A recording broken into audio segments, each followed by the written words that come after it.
जय श्री कृष्णा। आइए सुनते हैं माघ मास की तिल द्वादशी की यह कथा। तिल द्वादशी को तिल द्वादशी का व्रत किया जाता है।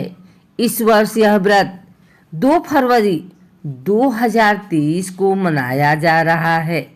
इस दिन विशेष रूप से भगवान विष्णु का पूजन तिल से किया जाता है तथा पवित्र नदियों में स्नान व दान करने का महत्व होता है।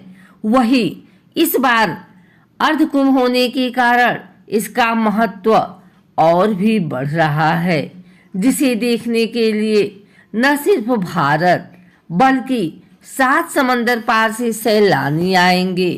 रोशनी से नहाई हुई पंडालों की नगरी है और घंटा घड़ियालों के साथ गूंजते वैदिक मंत्र और धूप दीप की सुगंध से पूरा प्रयागराज महक रहा है।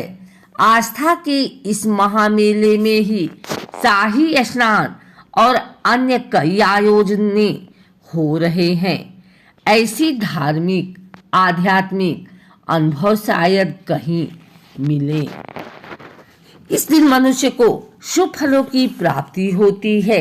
हमारे धार्मिक पौराणिक ग्रंथ पद्म पुराण में माघ मास के महात्म्य का वर्णन किया गया है, जिसमें कहा गया है कि पूजा करने से भी भगवान श्री हरि को उत्तरदायी प्रसन्नता नहीं होती है, जितनी कि माघ महीने में पवित्र नदियों में स्नान करने मात्र से होती है।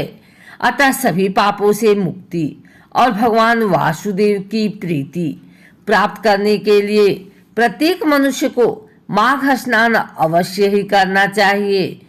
महाभारत में उल्लेख आया है कि जो माघ मास में संतों का फल मिलता है या संतों को तिल दान करता है, वह कभी नरक भागीदार नहीं बनता। माघ मास की द्वादशी तिथि को दिन रात उपवास करके भगवान माधव की पूजा करने से मनुष्य को राजसूय यज्ञ के समान फल प्राप्त होता है। अतः इस प्रकार माघ मास में तिल द्वादशी का व्रत एवं स्नान दान की अपूर्व महिमा है। इस दिन ओम नमो भगवते वासुदेवाय नमः का जाप किया जाता है। वैसे तो शास्त्रों में माघ मास की प्रत्येक तिथि पर्व विशेष मानी गई है।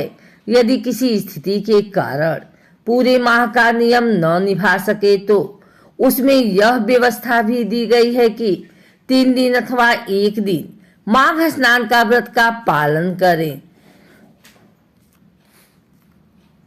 इतना ही नहीं, इस माह की तिल द्वादशी का व्रत भी एकादशी की तरह ही पूर्ण पवित्रता के साथ मन को शांत रखते हुए पूर्ण श्रद्धा भक्ति से करता है तो यह व्रत उस जातक के सभी कार्य सिद्ध कर उसे पापों से मुक्ति प्रदान करता है।